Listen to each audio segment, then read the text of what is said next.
Pledge allegiance. I pledge Allegiance to the flag of the United States of America and to the republic for which it stands, one nation, under God, indivisible, with liberty and justice for all. Let's go ahead and get started with the highway engineer report. Thank you.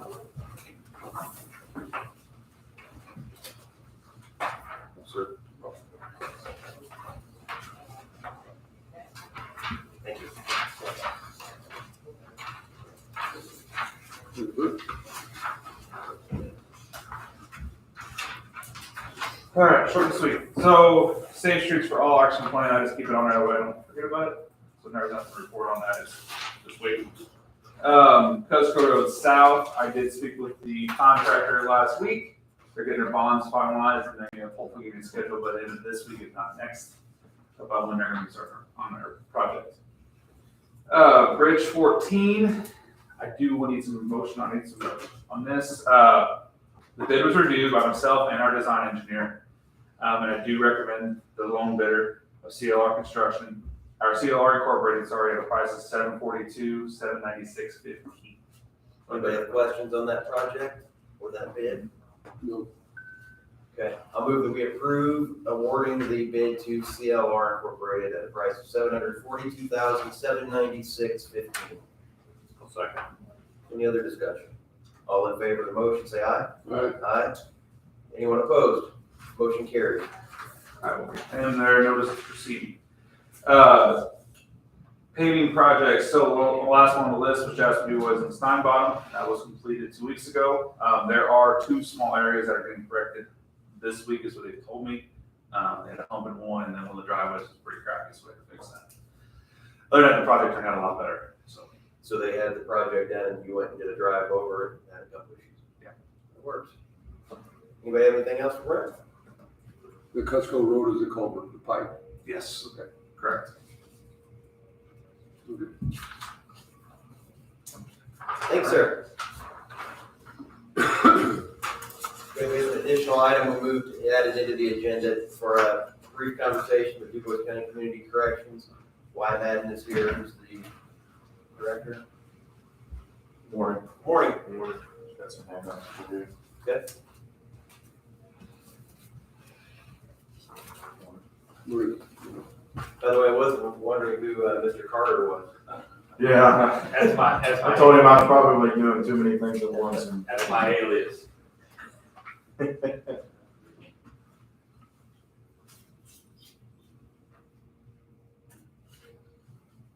Okay, so you're basically going to be working over the next couple of weeks, discussing a proposal with the commissioners and the council regarding the addition of some correctional officers for community corrections. That's correct. That's a summary of what you're doing. Mhm. Is there anything that you want to highlight to the board while you're here this morning? Yeah, so on the Excel spreadsheet, what I did was I've got our current staff at Community Corrections and what we're asking for. And below that are a little bit of data from 13 work release facilities in Indiana, all pretty much similar to DuBois County as far as how many beds are in their work release and then also how many staff members they have, how many custody staff they have. And then also a ratio of participant to staff in each of those work release facilities. The other sheet that I provided is kind of a breakdown of each facility and how they run their shifts, how many officers they have working each shift, and also some safety and security concerns that I have for our facility when we move into our temporary location in the jail and our new building once it's complete. So I mentioned it earlier, the one thing that I thought was maybe not a fair comparison with how you have this drawn up is that you're saying you're putting our number of staff versus the number of beds, even though 2/3 of the beds are empty. Sure. So I think it's different having 60 of 180 beds filled than it is for 180 beds filled. Because Right. 3 times as many people to check in, 3 times as many people for potential medications or work schedules and those kind of things. So the ratio part, I don't know if what Allen County's got, if they got 6 to 1, is that 6 to 1? That's from their total number of beds and And how many of the beds are total occupied though? how many beds are occupied. Right. That's probably not on there, but that's something I could give. So that was one thing I was looking at. Please forgive the excavator. We hear it all day long. Get used to it. Yeah, so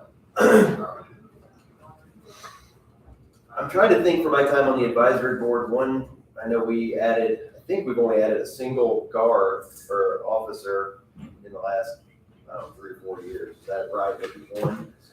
Because there was a time where it was 2 people on a shift all the time. And then in the evening, there was a time where somebody was solo for part of the time and we didn't like that idea, so we added somebody.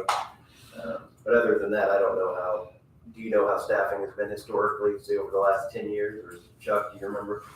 Well, what happened, yeah, it was 2 officers on a shift, and we changed the way that the lunches were. We made 12-hour shifts. Nobody can leave the facility because in the past, an officer could leave the facility to go and get lunch. At night, that would leave 1 officer on shift, which means the officer can't leave the control room, which puts the control room in jeopardy. So we changed the way that the lunches worked. So we kept both officers on duty.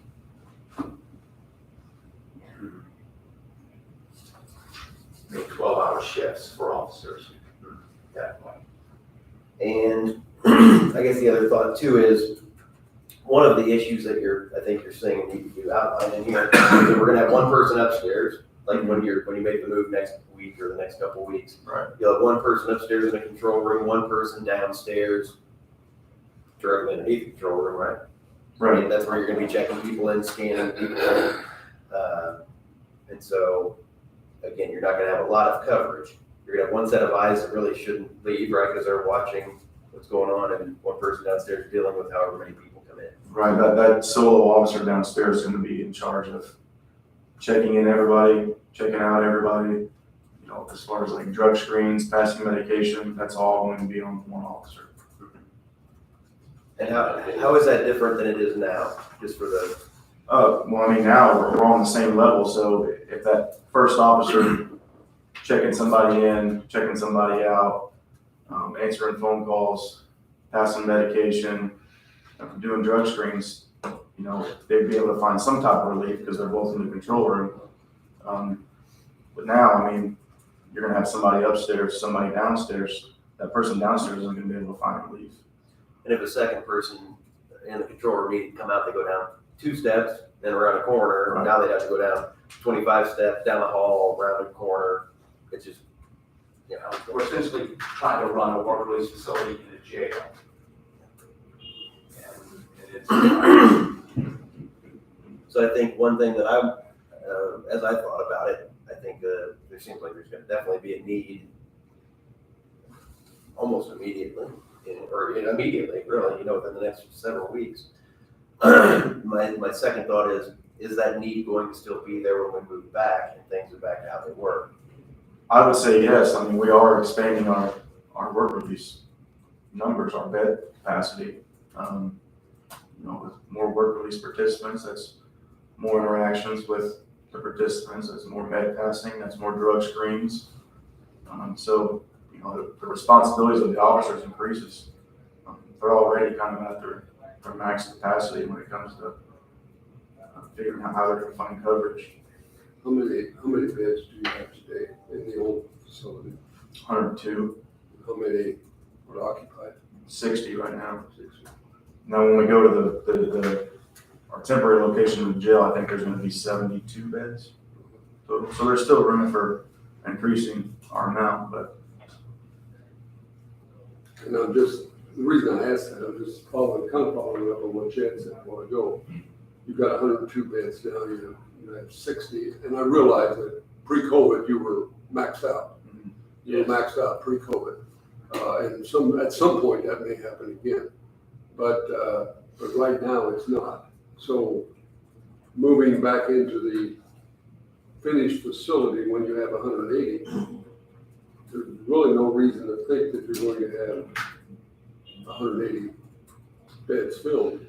Is there, I mean, it's going to be up to the. I really can't speak for what's happened before I started, but, I can only assume that maybe we slowed down accepting people in work release just because of the move and not knowing how many beds we were gonna have, how many male beds we were gonna have versus how many female. I know we're getting our therapeutic community, sometime this month, and that's gonna take up a whole pod, and we're still in the process of finding out how we're gonna sentence people to that.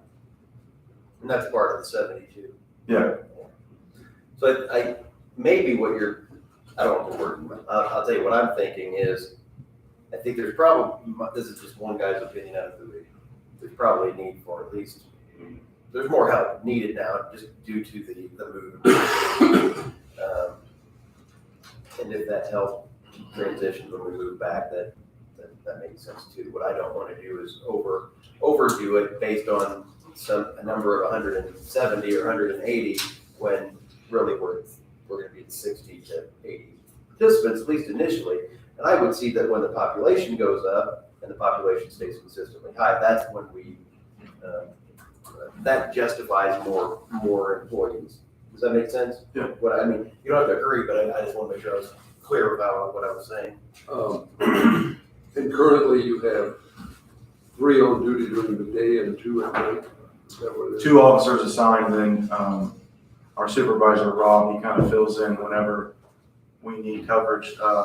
We're staffed just enough to cover each shift. So if somebody that's PTO calls in, Rob's working days, nights, mid shifts, a few hours here, a few hours there to cover our officers. And what's the mid shift? What does that pursue? So you're around 8 to 8. Yeah.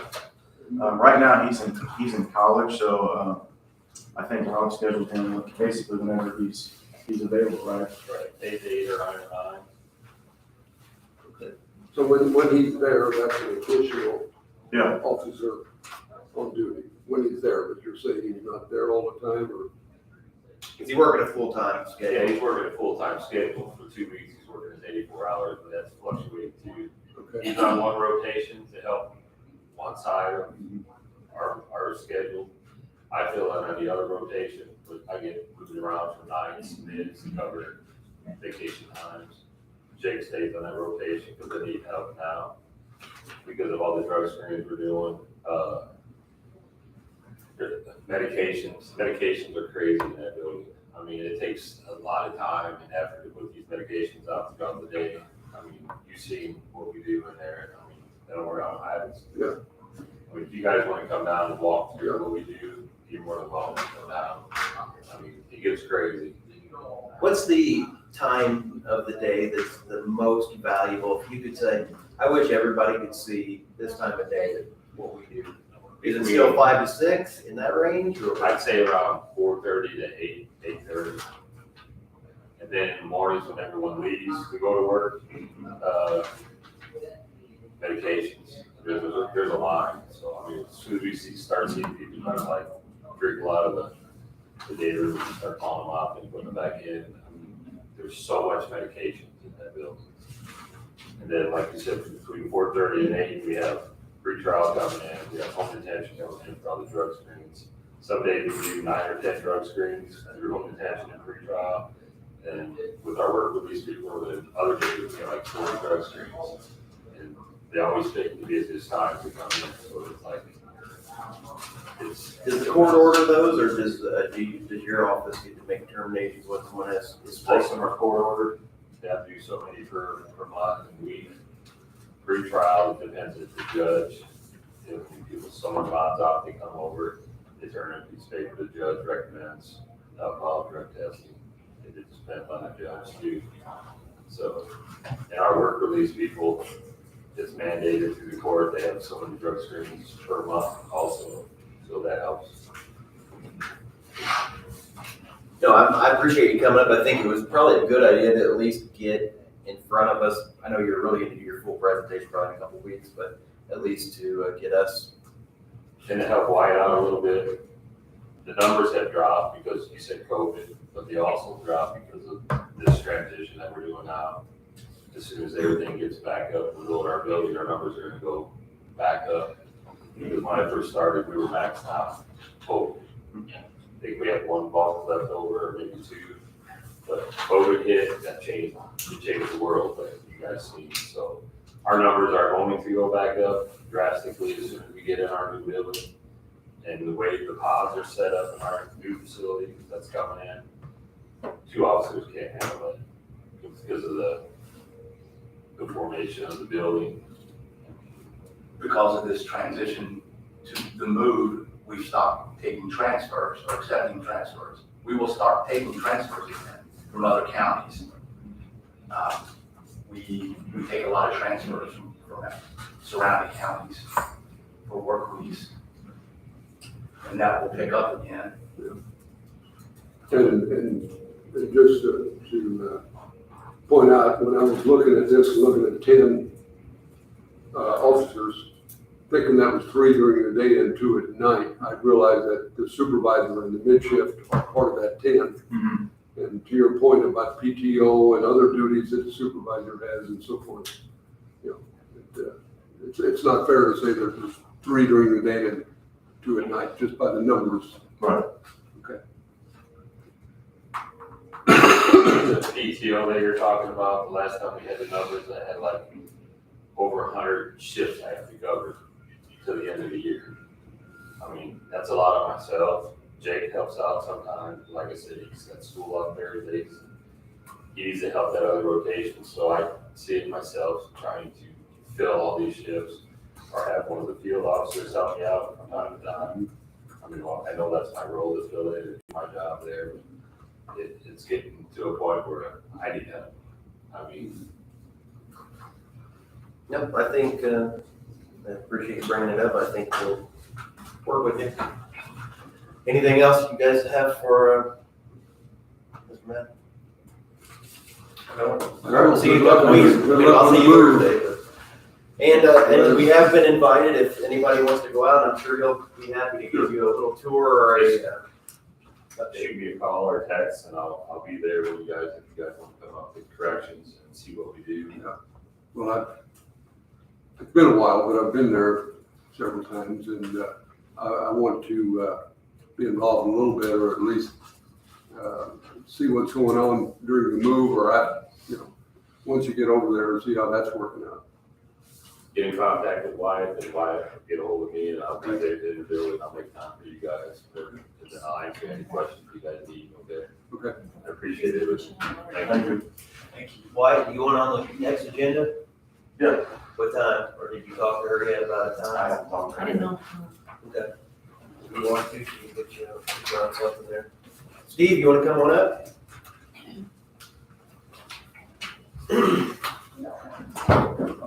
So Steve, I don't pay any attention to football, so is your team doing well this year or not so good? We are doing well. I'm not making any jokes, I honestly don't know. Pay just enough attention. to Very word. Because I remember last year, weren't they awesome last year, or was it 2 years ago? Okay.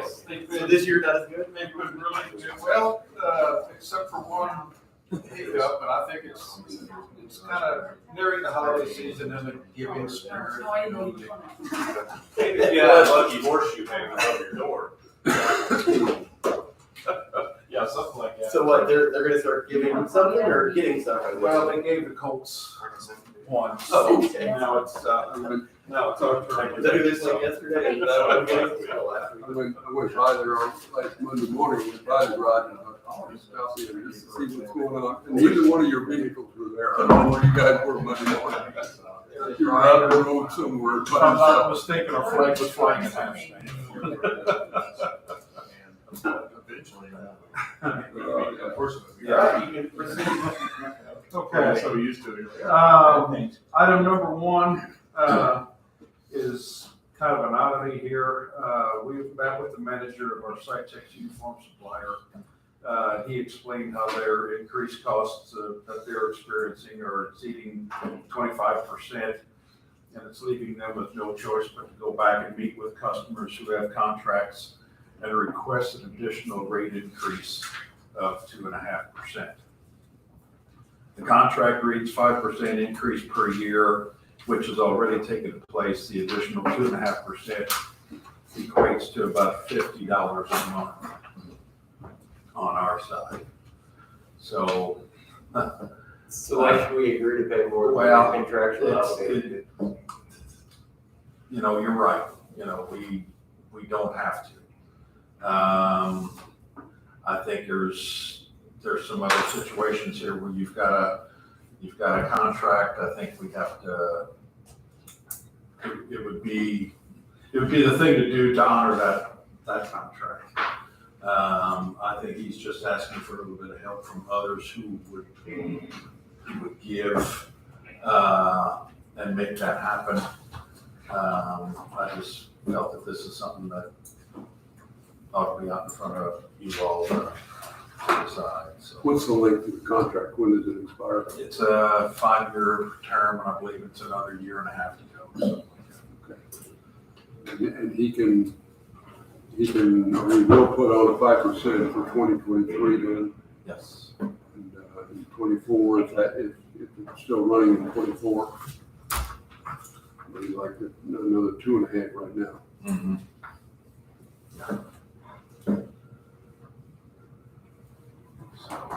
I don't know, I guess if it was a private business or if it was me personally, I don't know, they behave differently, but I don't know if I see that I can approve paying more than we're contractually obligated to.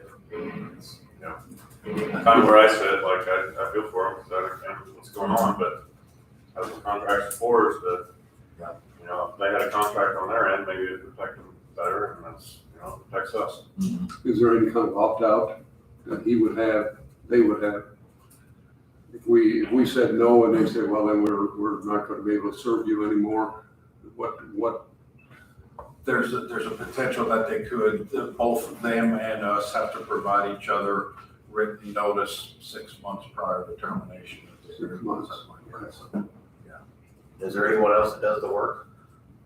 Wait, I think there's others around here, but I'd say they're probably all maybe in the same boat. I don't know if anyone else did this. I guess I feel like you, I mean, I feel for them, and I understand that if you were in a contract, you're probably not doing great with it right now.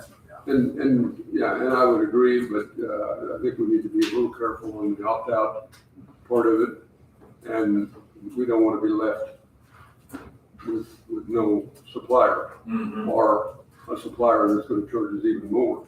Yeah. So maybe we need to, I don't know, do we need to look into that and see what else is available, and if he did opt out? I can do that and have that discussion with him again. I don't think this is something that we, you know, either way we want to rush into. You know, I think as well, we've got a contract and should stick with it for this. To opt out, you know, I know there's others that would take us, but at what price? At what price? Yeah, so, from what I'm looking at here, the $50 a month additional that it would cost us certainly isn't likely to break them. So, maybe take a look, I don't know if you have the contract to take a look at, see what their opt-out is. Maybe contact some of the other vendors and just see what they look like. How long have they served us? 30 some years, probably 25, 30 years. A long time.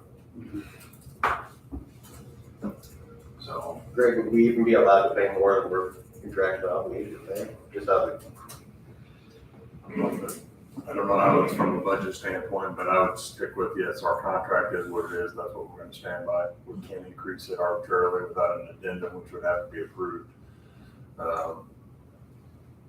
Now, granted, they'll probably make up for it years ahead. Which is understandable, I mean, that's how it works. That's how it works. That's how it works, yeah. And that's why we're not in 20-year contracts. So I don't wish to take any action. Anybody else want to take action? Not without further information, if there is any further reason to do it. All right, Shamrock Mines? Okay, I met with Steve Allen and Mike Costello last week with Liberty Management Company. They're the ones coordinating the reclamation efforts at the Shamrock Mine. We discussed several items that are a concern for us. One of these is kind of a new one that's come up. There's a drain that comes through a reclaimed area that has silted in, and it's causing a backup of water flow on one of our county roads on 750 West. And the water isn't getting away. It's forcing the water over the top of the road, and it's washing out a large culvert. So I met with them and took them over there to look at that. That thing has to get opened up so it doesn't cause us a problem with another road, which they agreed to take care of. We also looked at discussing the final, what they call the static pit water level elevation. Because I've got some concerns with that high wall, depending on where that high water mark is. If it gets above the high wall where the solid material is, the rock and the shale and all that, and starts getting into the more sandy loam, that stuff could slide back and cause us additional trouble. So that's where my concerns are. They want to deal with it without sloping everything and putting a whole bunch of stone and rock there to hold that bank. Down by the north bank? On that north bank, yeah, the north end. There'll be a lot of stones. Portersville Road. Off Portersville West. Portersville West, sure. But I've got some concerns on that, especially if that water elevation gets above that hard wall. Okay. He said they're still looking into that, and we should know something here really soon. I think they've flown some areas and done a bunch of testing with the ground itself. I know the pit is filling up. It's quite high, as a matter of fact. So I was concerned about if there's going to be any discharge out of this thing, if it comes across, there could be something under 700 south, which they're going to reclaim and get back to us. But they claim that there should be no actual discharge coming out of that pit. Once it gets up so high, it should maintain a certain level. So they're going to make a determination of what that static water level is, and given freeboard on storms and stuff, how far that's going to get, if it's going to impact that bank. But that's something. Is that normal in those pits, not to have any kind of a drain, any kind of a overflow of any kind?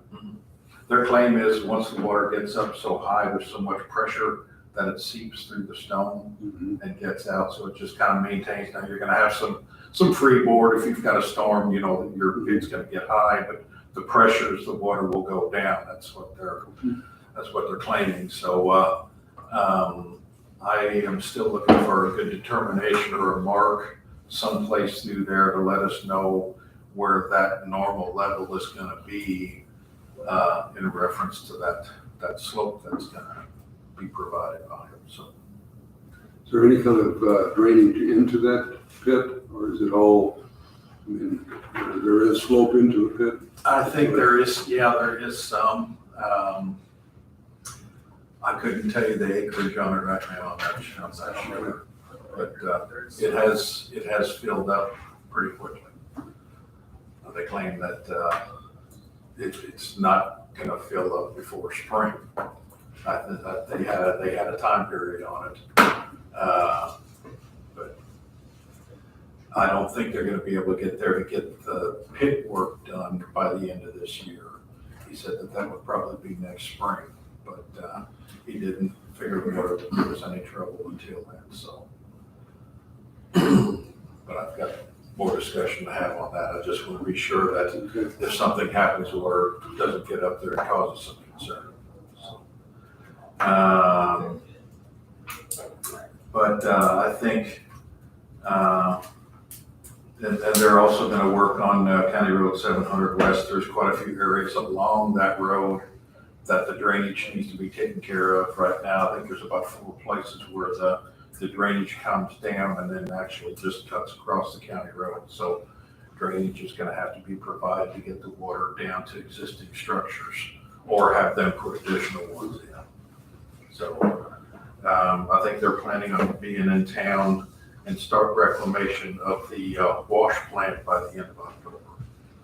I think that's their main focus, because if they can get that all cleaned up, the acidity water that goes down into the Schnauz pit should decline and get better. So that's their goal right now. I don't even know, is 700 open? No, it's not. When do they expect it to get open? Probably officially when they turn it back, when they complete what it is that we're requiring them to do, and then reopen it. Right now, I mean, you can drive through, but it's actually off limits to the public right now because it still is my property. So it could be a couple of years yet? Open by summer. Summer? Okay. Okay. So do we have when we talk about the reclamation, what is the end game? What's it gonna look like in 15 years? I mean, one road will still be closed, but 750 will still be closed. They are going to provide a turnaround at the very northern portion where it did get closed off. Yeah, a circle, so traffic can turn around and go back. 700 West will be open from its original point down by, was it Lee Ocean House? Down near 500 North, 500, and then it swings around and goes up, and it will connect back into Portersville Road West. and it'll just be a large lake, large hole. I mean, that's the idea. Yeah, I think there are 3 or 4 different landowners who are going to have lakes on their properties. I think what a lot of them are doing right now, I think there's several landowners that are doing it right now. They're doing some dirt work to try to reclaim some of their property so they can get additional hayfield and that type of thing. And I believe the DNR is working with all parties involved to help them, get paid somewhat whole. When these folks signed up for these leases and deals with them, at the end of the day, what were they supposed to be? Pardon? What were they supposed to get at the end of their contracts with these people? I haven't seen the contracts, but I think certainly more than they're getting. Yeah. Because I believe in the end game, I don't know if the pit was supposed to go to the west and then actually come back south. So the goal was at the end, you've got a big hole, but then where you start, you've got a lot of dirt. So that was supposed to just kind of even itself out, but they just didn't make it that far. So, and moving the material from one end to the other end is just, with fuel prices being what they are and labor and everything, it's just, the money isn't there to get that done. So, so I think they're all trying to work together to be sure that all of the landowners can have as much usable acreage as they possibly can with what's left. So. Does that have anything on that? No, I don't. Okay, next item, on a dirt loader. Been looking for quite a while. Matter of fact, over the last couple of years, to find a used dirt loader around the $50,000 range, just doesn't seem to be working. A lot of them that we are finding are machines that are somewhat the condition of ours right now. Parts are hard to find. So that's kind of an unrealistic price range to be going by the way it looks here, so. While we were, looking, I did manage to find a 2019 dirt loader with only 360 hours. It's in North Carolina. They have a purchase price of $172,000 plus $4,000 in freight. The unit would be available sometime in November if in fact we were interested in it. So knowing that, we were, trying to look at different alternatives to try to get this done a little bit cheaper. While we were looking, we found a 2015 Volvo front end loader, which includes forks. That gives us another way to get materials unloaded when trucks come in. We do have a loader at the shop that's also got a set of forks, but a lot of times if that's busy, the other one comes in handy to have another set. So we were looking at that as I considered the loader as a different avenue outside of a dirt loader. I was a little bit concerned with some of the safety. If we've got some time here, I'd like to show you a little bit of what.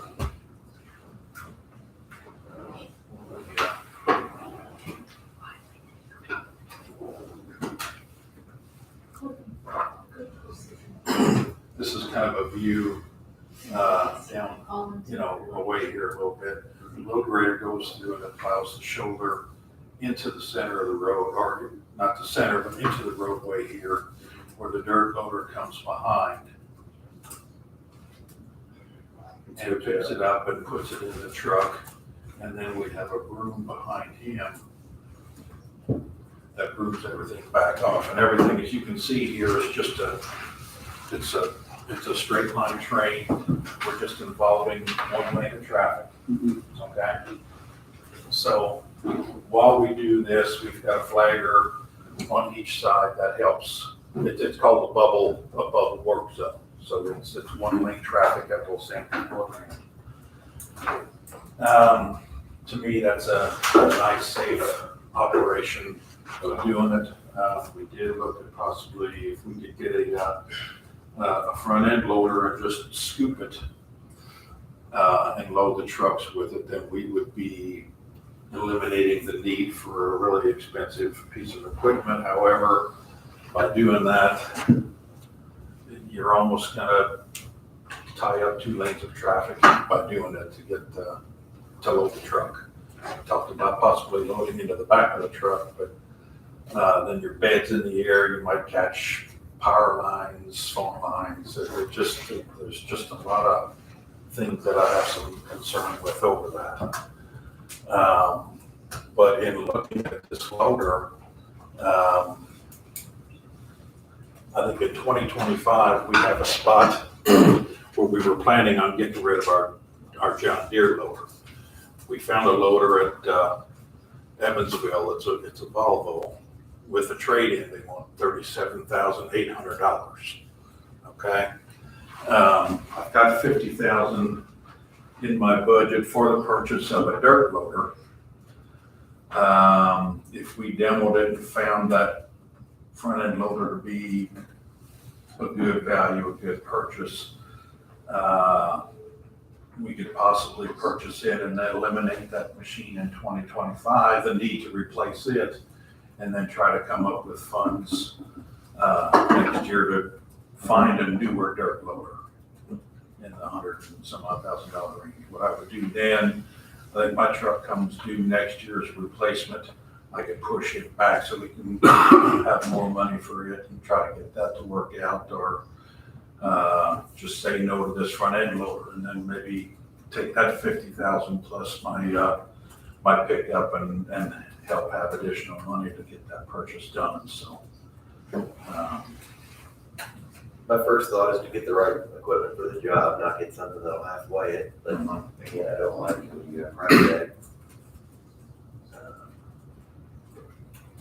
I tend to agree with you. Well, I mean, I guess reading through it the first time, I'm like, I didn't understand what the difference was, but then when you showed the picture, I'm like, oh, okay, that's the dirt loader. that's the dirt loader now. It seems like it is, considerably more efficient than trying to use a front end loader. I think you're almost gonna have to go with the dirt loader. I agree with the price tag, but if that's what it is, that's what it is. But am I hearing you say that you do plan to eventually go with, get a dirt loader, replace the dirt loader? Yes. But you'd like to take advantage of this front end loader that's available now? And maybe that can help you postpone the dirt loader for a year? Is that what I'm hearing? Hopefully so. There's gonna be a point here someday, and ours is still operable, but there's a transmission that we can't replace. It's operable. Yeah, It works, it works. But we're really hanging on borrowed time. And, once the rain starts coming in, the dirt loading, is probably gonna cease until next spring, so that would give us time to continue to look some more. The advantage I saw with this loader here was that we can get it for a really decent price now, as opposed to 2025, assuming 140,000 to replace it. So, that could save us some money. However, it wasn't projected to be now. It's just kind of funny how the thing has come up. But, the dirt loader obviously is our biggest need. And, if we didn't do anything with the loader, the 50,000 could be put towards the pickup of next year, and then we wouldn't have to need as much for the dirt loader when we do it. We need to do it sometime next year. So. Is that the procedure you would like to go with to pick up this front end loader now and get a dirt loader later? If we picked up the front end loader now, we would have it, and then that would give us room in 2025 and save us some money. That's what you're recommending. That's, yeah. Would you have to go a whole year without the dirt loader? Can we go a whole year without a dirt loader? They've got one. So If you it would not be trading the current dirt loader? That, Okay. yeah, that's not So like. trade that John Deere.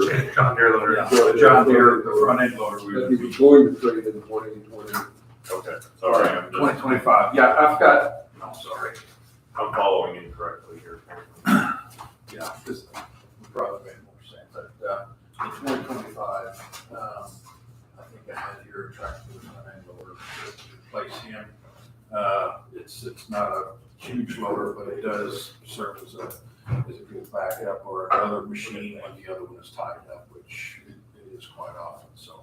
If something did happen to the dirt loader, the good front end loader that you're picking up can help you out. It can work. Yeah. But you would have to obviously be more cautious. I think it's a longer the dirt loader we definitely have. So. So what's a new dirt loader cost with this used one, 172 plus freight?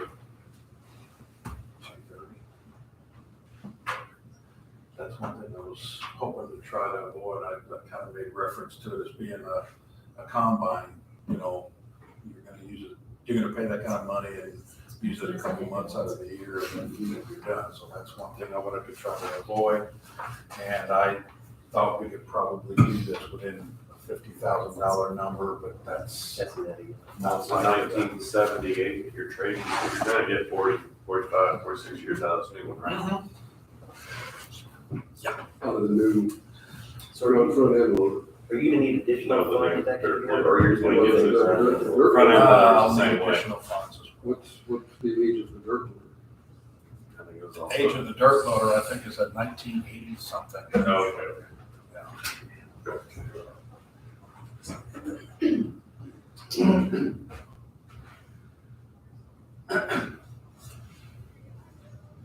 I could push my truck back. I think it would still allow some room. I think we'd obviously have to spend a little bit more in this current year, because I think I'm figuring on 457. but, we'll have to get a little bit more, in here to help get that loader taken care of. And I think we could, by making a hole here, taking that 140 down, push something back. It's kind of, When you say you use that a couple of months, that's late summer usually?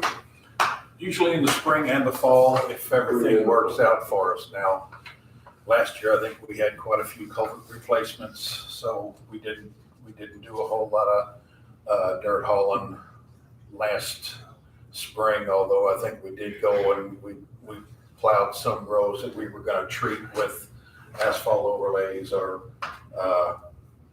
road surface treatments. But in the summertime, like now when it's dry, we try to get a lot of roads where the shoulders are higher than the road and get all that cut off and get that dirt hauling done. So it's really busy this time of year.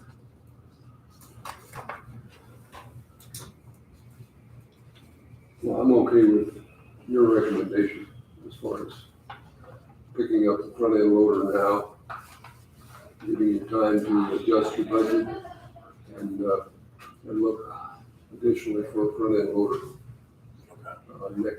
into next year. You mean a dirt loader? Dirt loader, yeah, dirt loader. Yeah.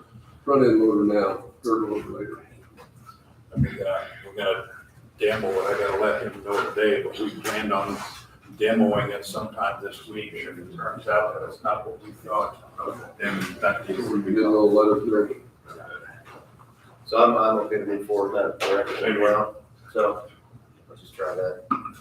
I'm gonna ask you to, if we can continue with you in a little bit, I wanna have Amy come up and the clerk is here to discuss election surplus items. And we'll get that over. You can Hello. sit here in a moment. Amy with the clerk's office. We have, I sent you some pictures via email last week. We have some blue, I call them cabinets, that we use for storage and then transportation of election equipment. The state has mandated that all counties start to use VV-pads in 2024. We already use that equipment. So what we get out of what the state is giving is new cases for our equipment, which means these blue cases that we transport our equipment in is not efficient for us.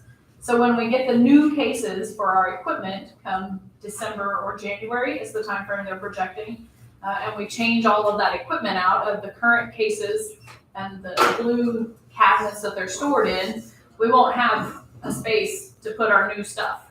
So we gotta get rid of all the cases that they're gonna come out of and these blue cabinets. I put a feeler out to other county clerks, people that use other types of voting equipment, other manufacturers, they store it differently. And Vanderburgh County has said that they would pay for these blue cabinets, the same thing, we bought them used from Elkhart County a few years ago.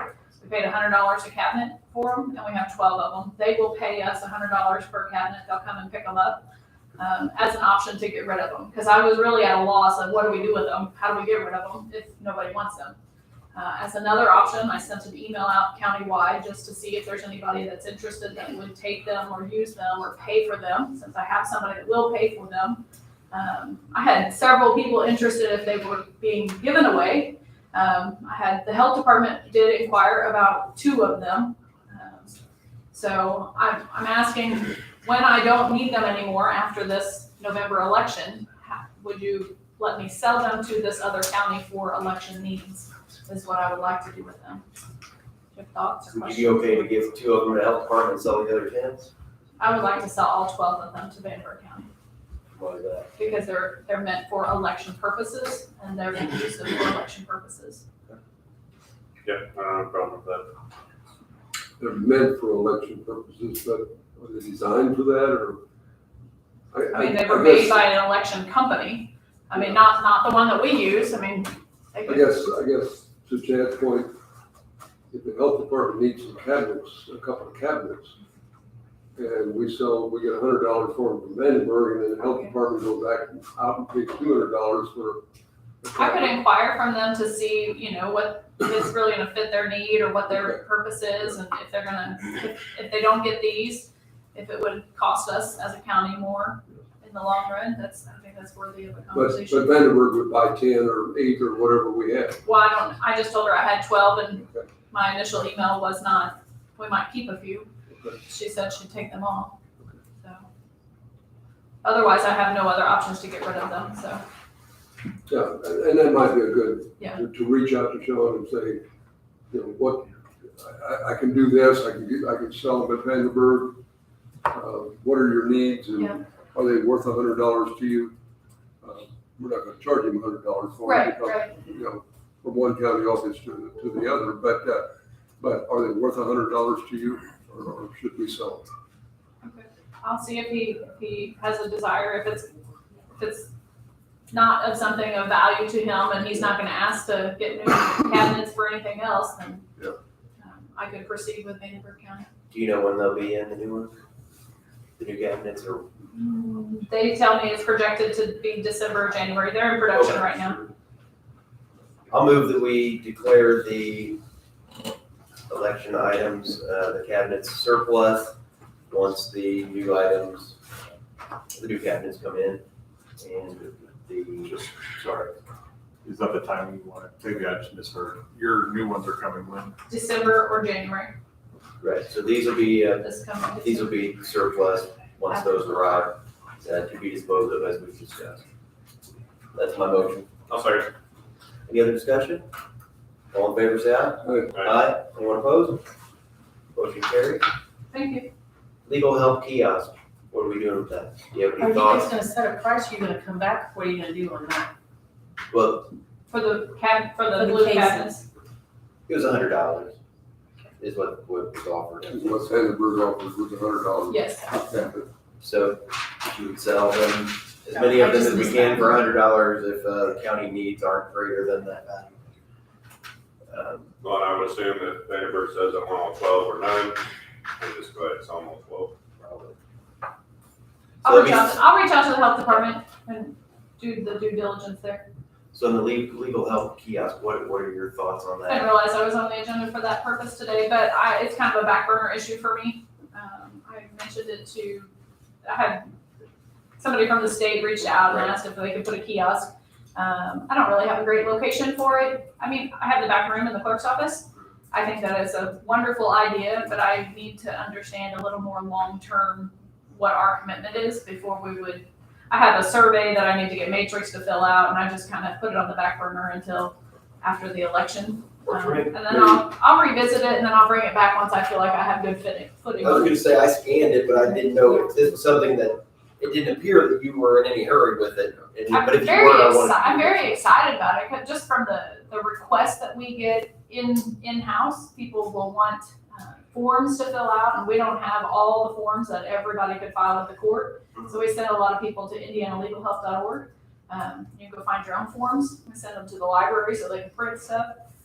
It's somewhat of a hassle, but the commitment to having a public service kiosk in the back room of the clerk's office might not always be accessible. In election times, we shut that back door so we can use that room for election duties, and I don't know what our commitment is to the state if we have one of those in that space. So finding the right space and the right commitment level is kind of where I'm at. So I'll bring it back whenever I have more information. That sounds good to me. I guess the vendor reached out to us, you know, and that's. Maybe that's why I was like, oh, I was a little caught off guard when you Yeah. brought that up, so. Yeah, they reached out okay. to us, that's why I was bringing it up. I wanna make sure we weren't. I'll doing send the survey, the IT survey to Matrix so they can fill out that part and we can at least have that done. Sounds good. Okay, Thank you. thanks.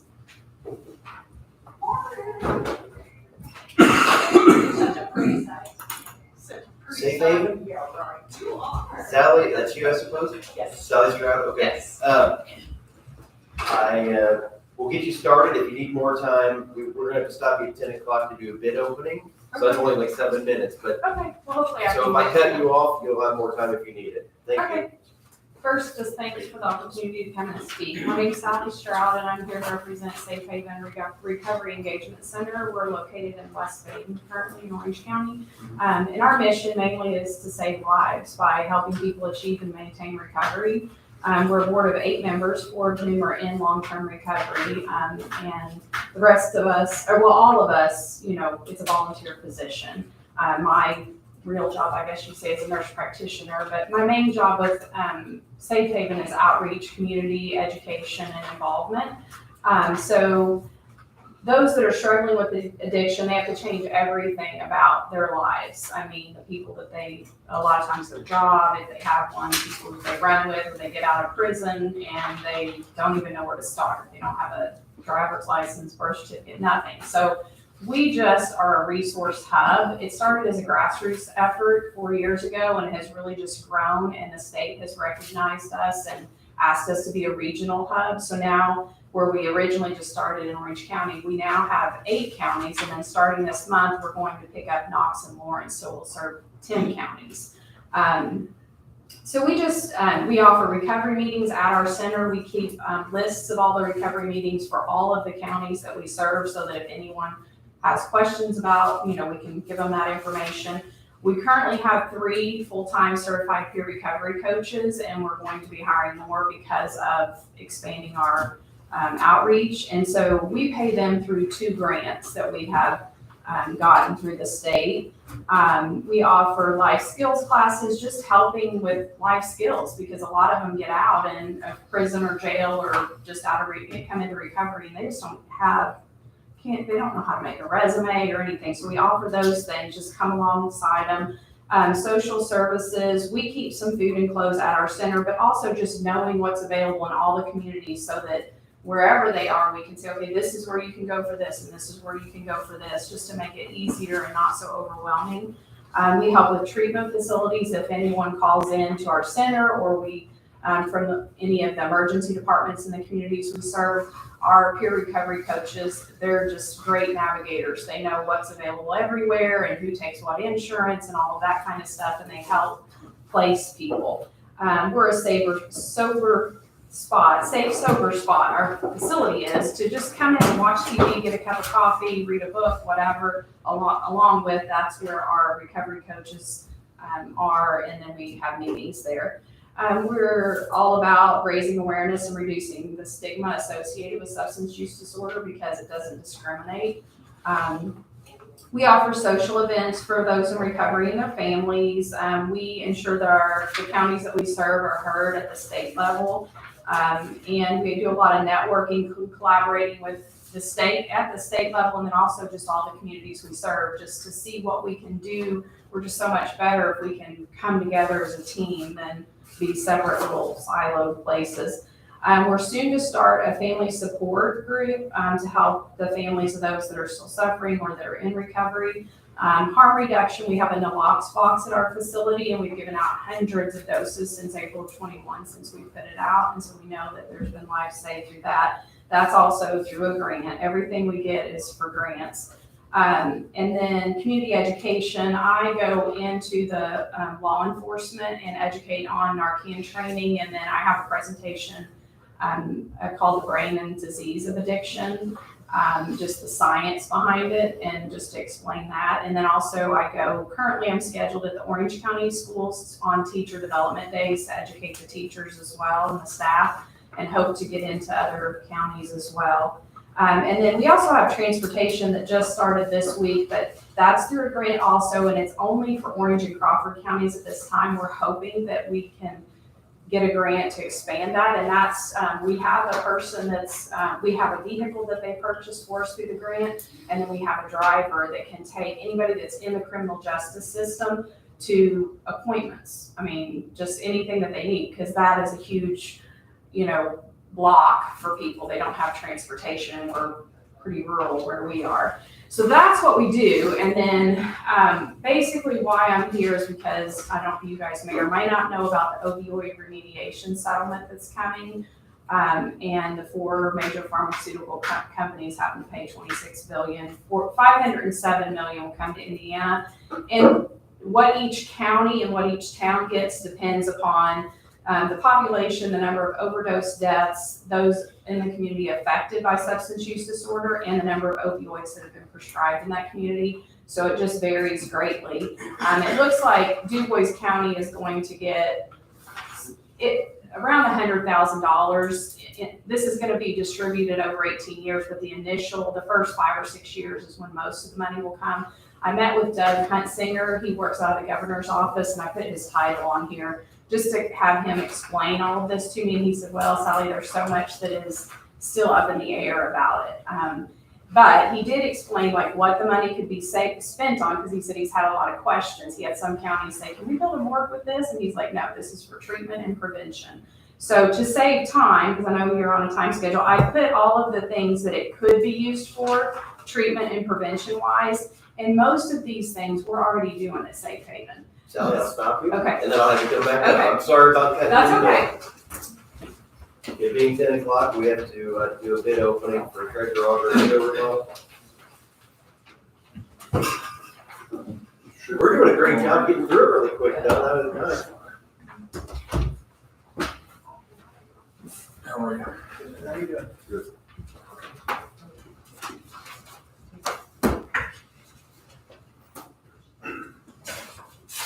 Appears that we have 2 bids here. It's for the auditor and treasurer's office renovations. First one I'm opening is from Stryker Construction, Jasper.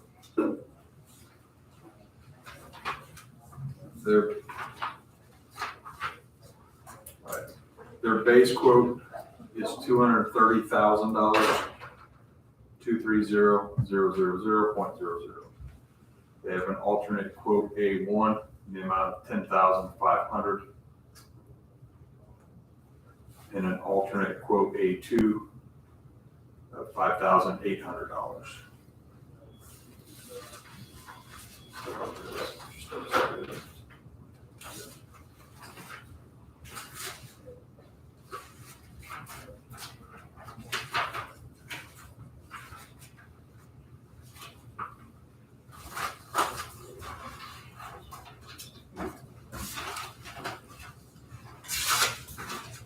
Second quote is from Cypher Construction.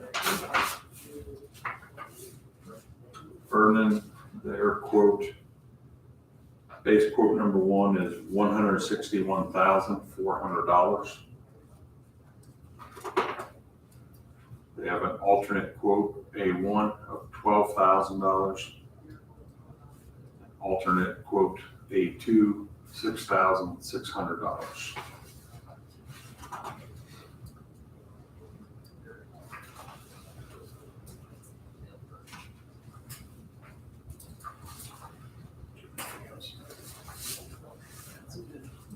They've got one other on this. List of subcontractors.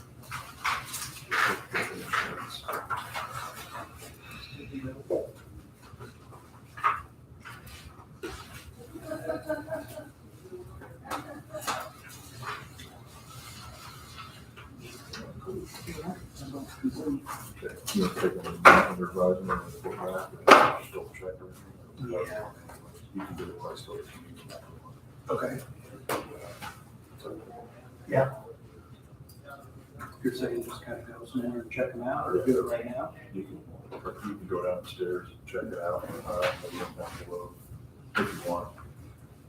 And then come back. Yeah. We can award them. All right, we'll take the bids under advisement, let them be reviewed. They look, it sounds like they appear to be in order, but we'll check those out again at the end of the meeting. Thank you. Sally, you're welcome to continue. Okay, I'll finish. Thank you. So, basically, where we are now is a loaned facility. A church has like a little annex building behind their facility, and they've let us operate out of that. We don't have any kind of contract or anything, so at any point, they could decide that, we can't be there anymore. And we've outgrown the space, and we've had to put money into the building that's not even ours, put a roof on it and things like that, which is fine because they've allowed us to be there. But we found a facility that would be perfect for us, and we would really like to purchase it so that we have something that is ours to operate out of with no fear of somebody kicking us out, and any money we put into it, it's our building. And so what I'm doing is going to all the counties that we serve and asking, can you share with us from what you get? Because if everybody pitched in a little, then we could get this building, or at least the people that own it have said, even if we could get a big enough lump sum, they haven't told us what that is. It's a $250,000 building. And so if we could get a big enough lump sum that we can pay that down on it, and they would let us go ahead and move in. So that's why I'm going, I went to Orange County and I told them, I know that this isn't just Orange County, we're serving 10 counties, and, everybody should help to make this happen, because we want to continue and reach out and help the people that are suffering still. Is the new building in West Baden as well? No, it's in Paoli. That we just have, it's just where we found it. It's actually where, it's right across from Pizza and Paoli. We actually started in that building. There was a church there, and they let us have an office in it when we very first started and just use it. We just had one little office that we operated out of. And then they ended up needing that space, so they, told us, they gave us some notice, and we found this other place. Well, now their building is for sale, and they're willing to, like I said, work with us if we can come up with the whole amount. So yeah, it's just an ideal, it would work. It's got a nice big oak area for recovery meetings. Then in the basement, it even has housing, because this church had a women's recovery in the basement. Just a small, I think there's like 5 rooms. So it wouldn't be anything large. And honestly, we wouldn't want to do anything right in the middle of Paoli. I think people would kind of frown upon that anyway. But the building would be perfect otherwise for us to operate out of, and, for a long time. So that's our goal. And they're gonna finance it? I mean, you put down a chunk and then they will finance the remainder? Yeah, well, they would just let us make payments. Right. That's what they said. They said, I told them, what I'm doing. We applied for grants all the time, but the thing is, so many of them aren't for capital expenditure. That's what we run into. We can get all these grants for activities and events and things, but then nobody wants to help with this, and that's why this is unique, that Doug said, yes, you can absolutely, y'all are already doing most of this, and that building would be perfect use of the money. And so I went to the people that own the building and said, hey, and they said, we're willing to sit down and talk. And that, yes, they didn't say an amount lump sum wise, but they said that is doable. So that's what we're, I'm just going around, I'm going to town council meetings too, because some of the money will be distributed to towns. It's a smaller amount, but as many as I can hit while still doing my real job, I want to try to do, because it's doable. If everybody pitched in some, it's totally doable for us to get this building and continue. So I don't want to take up any more time. If you have any questions. When did Doug say the first distribution will be? Did you get? He just said this fall, and that's why he told me, he's like, you need to get out and start putting in your word, because it's coming. And, Orange County commissioners were like, well, we've been told that before. And then there's like, somebody files bankruptcy or whatever, and we never see the money. And I said, well, I just met with him last week, and he says it's coming. And he told me to get out and do this because it's coming. So sometime in the next couple months. Well, I received from the State Board of Accounts in Indiana, I received numbers, so that tells us that it's coming. Yes, and there's a spreadsheet online, you Funding can numbers. see what all your county and towns are getting. But he said even at that, it's like, it says at the top of the chart, if you look, that like subject to change or whatever, and that's why I say, it says that you're gonna get 100,000, but we'll see. I what haven't heard happens. dollar amounts, I just heard fund numbers. Yeah, And that's over a long period of time. well, no, that's You're the right. initial cut. Oh, that's the initial. That's the initial cut, and then each year there's a spreadsheet, and it goes out 18 years. And the first, he said like 5 or 6 years is when most of it will come. Well, I know like when I did my research, it said that 21 billion over for the first 3 companies, and then Johnson & Johnson's 3.7 billion in the first 3 years. But that's what Doug said, was the majority would come on the beginning. And he said, I don't know if this means anything to you guys, but like because I was asking to explain the spreadsheet, there's a column that's attorney fees, and I'm like, what's this? And he said, I won't get into the politics. He said, they do not need attorneys. There's no reason for an attorney for this. That's a waste of money. But in a few counties, one of our county, Orange being one of them, has paid the attorney fees, $35,000. So anyway, just throwing that out there, you don't need an attorney, he says. So he said, one good thing he did say is, he said, unfortunately, we've been asking since the beginning of the year for very specifics on this money, how to spend it. And he said, we've not been, there's a 15-page document that I read through and summarized a lot of here, but he said, what's probably gonna happen is we're gonna distribute this money, then we're gonna come back later and say, what did you spend money on? Oh, well, that wasn't what you were supposed to spend on type thing. And I said, well, that's nice. But he said, but if you follow the 15-page document, you're fine. It's treatment and prevention. Those are the two things. So, Yeah, I know I have information on that settlement somewhere here. I'm not finding it. Yeah, I'm looking at, I've seen it too. yeah, there's like, if you click, there's a link, if you click on, and it says distribution, and then it has all the counties and all the towns, and then each year, what is allotted. And I think Du Bois was like 102,955 is what I have written down.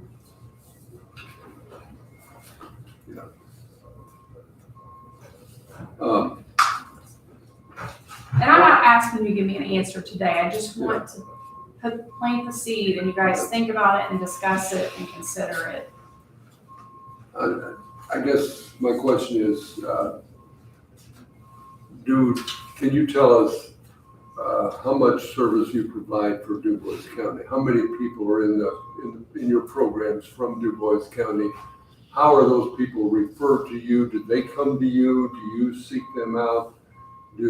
How does that work? So a lot of ours is word of mouth, but then also we're involved with Department of Corrections and we get referrals through the Department of Corrections. We have a community corrections here in Du Bois County, a pretty good community corrections that does some great work.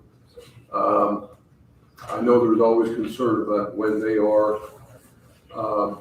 leave that facility. You referred to it a while ago, go back to their previous environment and that sort of thing. So there's an opportunity there, but I didn't know how, Yes, whether they refer to you or to other agencies. So they can, one way we get them is they can refer to us when someone is going to be transitioning out of Department of Corrections. Or we get inmates too that find out about us and they get like different facilities are different, whether they can message through a messaging system or write letters or whatever. And we get letters in the mail to our peer recovery coaches, I want to start your program. So then we pay whatever fees to meet with them, whether some different facilities are different, whether it's virtual or face-to-face or whatever they allow. And some of them are free, but a lot of them we have to pay to meet with our participants. And our coaches, we meet with them on a weekly basis to build rapport and to start setting goals and things for when they get out. And honestly, I don't know a lot about the peer recovery program because I haven't done that myself. I've never been in addiction. That my role is more education, but they have a program that they do with them and they meet with them weekly. And that way when they get out, they've already got that connection. So I did ask them, and right now, because our peer recovery coaches, currently we have 3 and they're divided up by counties, who does what county. And I asked the lady that is doing Du Bois right now, she said right now she only has 1 participant in Du Bois County.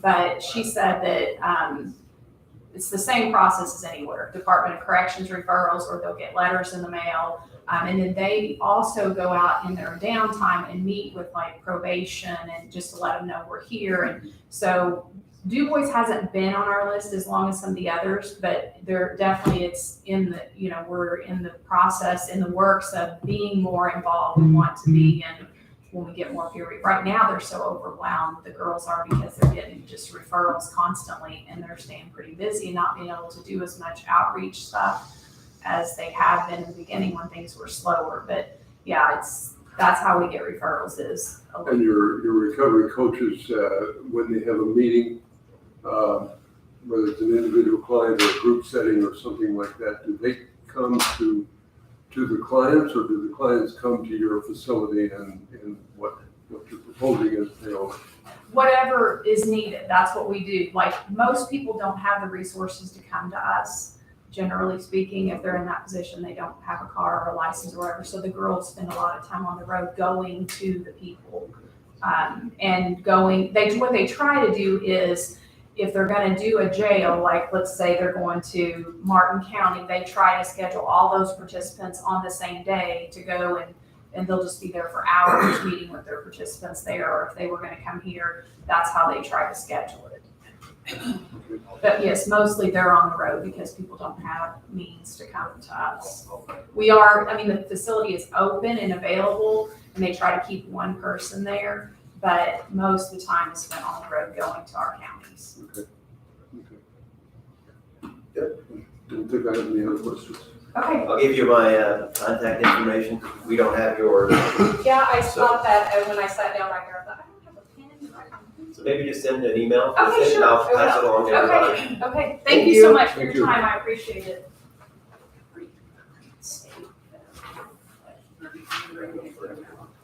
And like, we get like the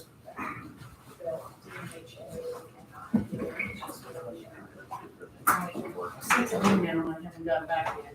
Jason? Yeah, somewhere right under 100.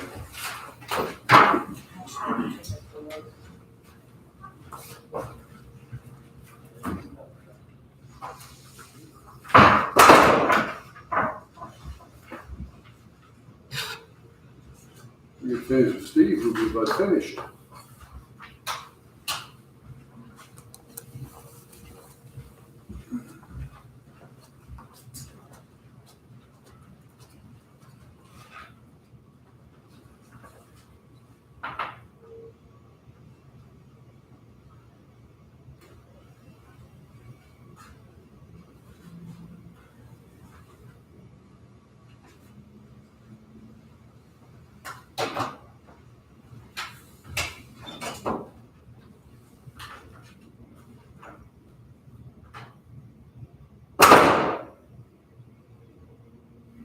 Hey, Sandy, I sent her a text and she got already. The amount that we budgeted for the window.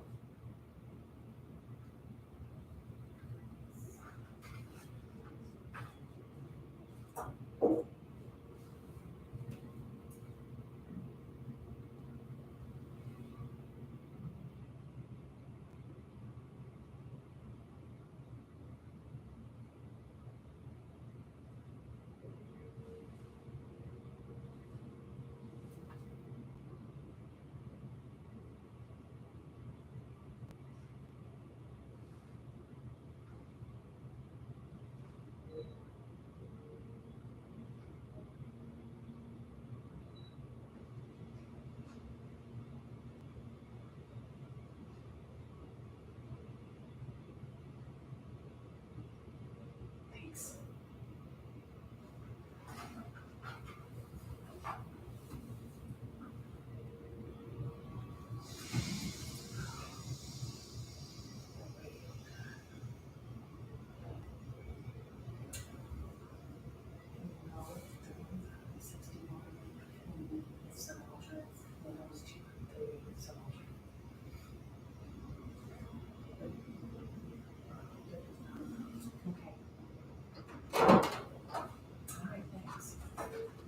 There's something local maybe.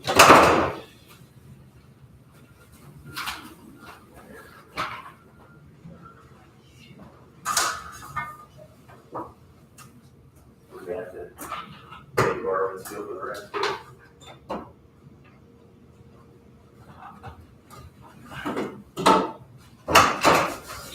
Steve, whenever the Elmer comes back, you mind popping back up?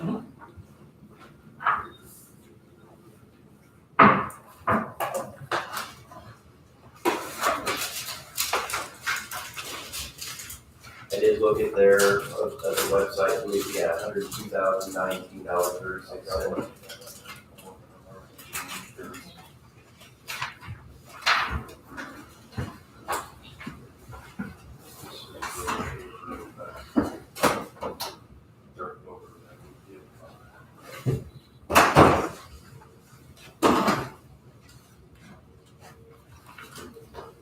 What does it have, a brush like this, that puts it on a conveyor belt, and shoots it back, or what? Actually, it's got blades that collect it into the center, and it's got a paddle that it picks it up and rolls it on the conveyor, and then dumps it on the back of the dump truck. And then the room comes on, and it's free to sweep off the fourth material. So it's It's a heck of an investment. It's worth it. Staples on you one. Uh, Staples on you one, they're right across the street. Yeah. Yeah, they're right across the street. Looks like we just put this on Steve's truck. So with these things, Elevator on the front. Pretty much. Back. with things like this, do you have people doing it all summer? I mean, spring to fall, or is there like a month where that's what we're doing? This is what we usually plan this time of year, especially when our chip and seals are done and we can get our crews together. Because as you can see with the train, you've got a grader man, you've got somebody in the dirt loader, and then you've got somebody in the broom, and then you're gonna need at least 2 or 3 or 4 trucks to keep the train moving. Because this is where the dirt, a lot of times, will go to landowners or property owners near the job, so we can keep the thing moving, so. But to his point, I know I didn't even want to bring this up, 'cause I know it's generally not a good idea. But if we're using it for 2 months a year, and somebody else, I mean, could we not somebody else use it for another 2 months a year and not have to, or is owning the only way to go? Scheduling that would probably be a nightmare, but, You never get it when you need it. It'll be a fight because everybody wants to do it this time of year. Yeah, because that's what NDOT does now. A lot of times they can't, like if they've got culverts or ditches that need dipped out, if they're, using it in maybe an 8 district area, you can't always get it when you want it. I guess I was thinking more of another county than NDOT. Yeah. Well, yes. But I mean, the whole idea is to keep water off the roads, right? Water is what's gonna kill the road. That's what's your other option? I guess you scrape it, then you throw it in the ditch, now you gotta clean the ditch out. Takes longer. Yeah, I mean, so you gotta go through the process of removing it and putting it where you want it. Or like the front end loader, but, I mean, That'd take 4 times as long, it seems. Oh, it would, yeah. Yeah. It would. And then, taking up 2 lanes of traffic if you can't load it in the back and, beds in the air, you gotta watch for overhead lines when you wouldn't have to before. There's just different mechanics involved. We're an updated, upright tank replacement. Yes. Give us something on that? So is that part of the dirt loader that you were talking about? Yeah, we were just talking about. Short out there, yes. Okay. And the consensus is to proceed with the front end loader. front end loader? The heated upright tank is also on our 2023 equipment replacement schedule. It will replace our whole tank, which is currently rusting through. And we go up to climb and see how much is in there. It's very soft. It's got to go. So I've been working with our supplier earlier in the year to try to plan something like this and get an idea on the cost. And I think I had put it in our budget for next year of an estimated cost of around $72,000. He notified me here just a little while back that they do have a tank that they have an in-stock unit, which is obviously much cheaper than the escalating prices have been.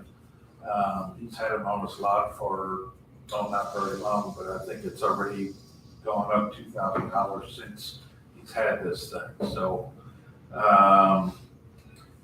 he told me that if we were interested in making the purchase, he can invoice the tank for 2023. So that would fall into our 2023 budget year when I've got the money. But he could go ahead and set up for an installation that can be done in the fall when we're not so busy. Therefore, it would be all hooked up and ready to go for us by spring. You okay with that, Sandy? From your end of it? If I'm not paying for it yet. Yeah, he said it would be, they would invoice it the first of the year, so he said it's no problem. But we don't pay in January, we pay in February, so. He will invoice it in January and, Anyone have an issue with that? No, sounds like a really good job. Sounds workable. Contract? Okay, Liquid Asphalt, Contract Asphalt Materials has offered to provide an extension of the 2022 liquid asphalt contract through the 2023 construction season. Obviously, this is a good deal for us, and we're concerned that prices are going to increase in a subsequent bid, and a bad deal if we believe that the prices are going to go down. Tom sent me some pages, and they're on the attached pages that you've got. He sent an NDOT PG binder index that shows where, and this is that emulsion sample.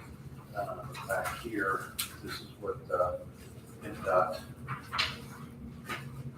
prices have been and where they're going. So he's working with several other counties to do the same thing. I believe Spencer County, and this has to be done before everything is advertised. I think Spencer County had already advertised it, so they'll have to rebid it.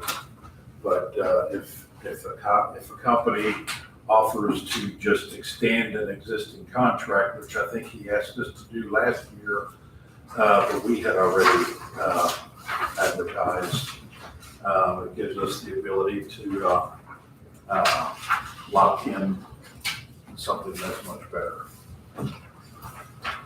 And so we would be contracting for another year or extending the contract a year, and therefore this would not be part of our bidding process. Right. When do we do that bidding process? That's gonna be, we advertise in October, we accept and open the bids in November, and then we award them in December. There's also a statute, I think I attached to that, states, that they were able to do that and how it works and all that, so. So I see the average monthly price you provided. What are we paying? In comparison to this, what are we paying exactly? Is this what we pay? This isn't what we pay, this is what the state is saying the average price is. What are we paying now? We do an annual bid, we estimate so many gallons, so we have locked in, probably somewhere around. And, so they purchase all of it ahead of time. Okay. So if we purchase now, obviously it's gonna start going down the following year because your demand isn't as high, but it's likely to be higher than what we've got already. So this is what we're paying roughly in this range now. And this contract says we can pay in that range or within how much of that? I mean, because they still have escalation. Still have escalation fees, but when we do our bids for an assumed like 200,000 gallons of usage, so knowing that, then they can go out and purchase ahead 200,000 gallons at a locked-in price and help control some of that escalation. But what they're saying here is if they go ahead and extend this contract, they can do that in here and then get it at a much better price.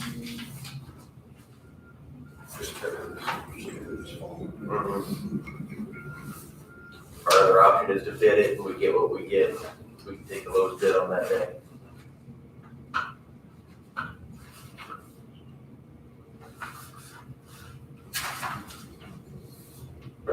So if we went out to, I guess I just want to make sure I understand what we're doing. So if we needed, how many gallons do you think we need?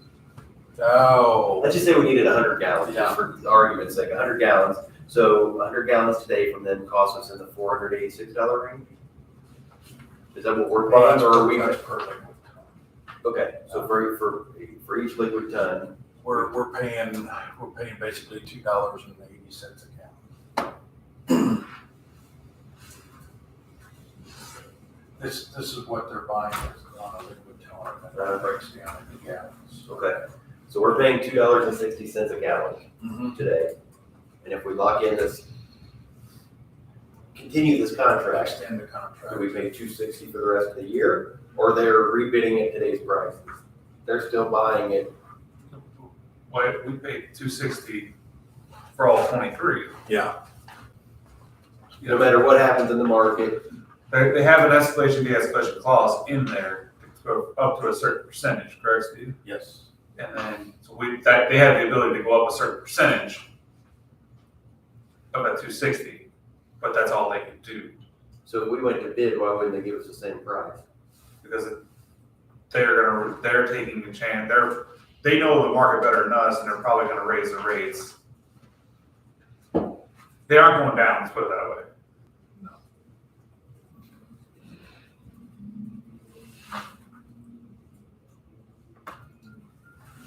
Yeah, this thing, you gave us, the price went up $250 It from January to now. guarantees that Asphalt Materials will buy material from Asphalt Materials next year again. And other suppliers can swoop in and steal the bid. That's their benefit. Greg, did you read the code? Did he ask you for renewal I contract? did, yes, and to my understanding, there's an escalation of the current one we have, which will allow this code to apply. And he is projecting a higher price at bid based on what he's done in Spencer County. But I don't know what they had, what kind of bid, what kind of contract they had in Spencer County. I guess what I'm looking at, thinking when you were talking about that a while ago, these prices are based on the price of oil, basically. Yeah. And oil is, the price of oil has come down in recent months. But I don't know what it was last fall when we bid it last fall. Yeah. Was it about what it is now?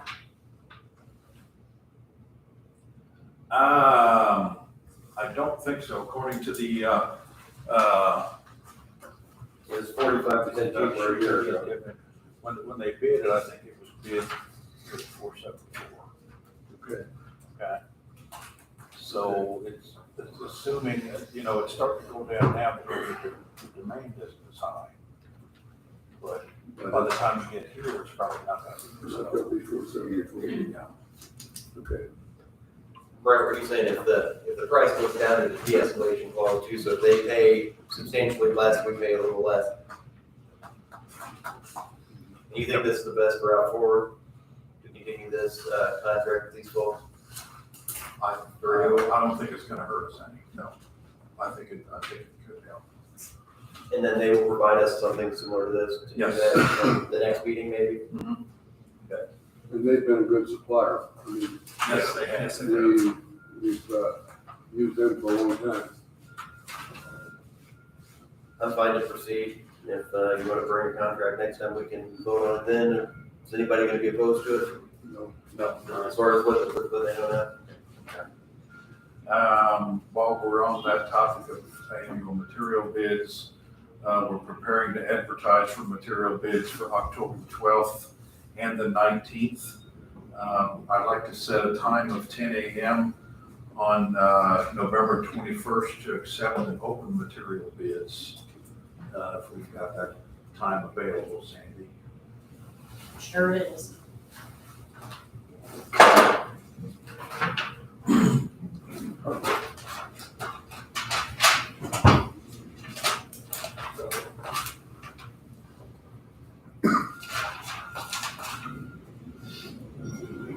And then we'd like to award them at 10 a.m. on December the 5th. I have no issue with that. Anybody else? Nope. Good enough. Good plan.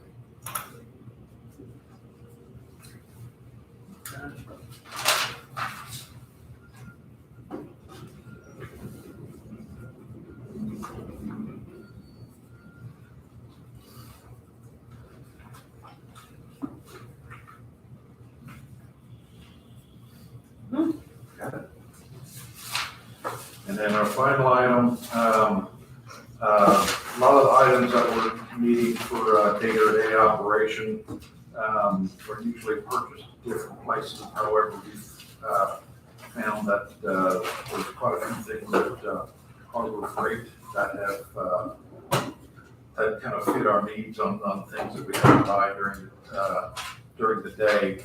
So what I'd like to recommend or ask for approval for is to acquire a credit card from Harbor Freight. so our guys don't have to use their credit card to purchase it and then get reimbursed. We just have one credit. What's the, amount that maximum you think you'll spend on that credit card? I mean, are you going in and buying something that's like $25 and you're like buying some gloves and get out, or are you eating? It varies. Sometimes they've got pieces of equipment that might be of 1,000. I wouldn't think anything more than that. Does that require a specialized credit card? Or an account. Account. Yeah. Just trying to see what, I know we have credit card information in our handbook, I don't know what the policies are. Do you have other credit cards? Mhm. I mean, you have a MasterCard or something like that? No, they No, don't have rules. that- Yeah, we've got like a Rural King and a Home Depot and something like that, just a few. But I think the reason we've got some of those is because if something goes on outside of normal operating day, we still have access to it, so. Sandy, do you know what the policy is on the It's- credit card? The one I have is $50. What do you mean? If it's over $50, we use credit card. And I have to keep a log of it.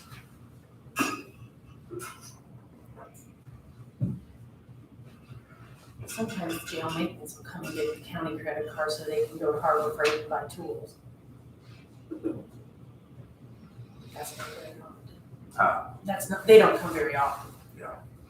But at their purpose out there, they have a card that's specifically for that company? Or is it a card that you can use anywhere? No. No, it'd be Far Harbor Freight. Basically, they get an account set up.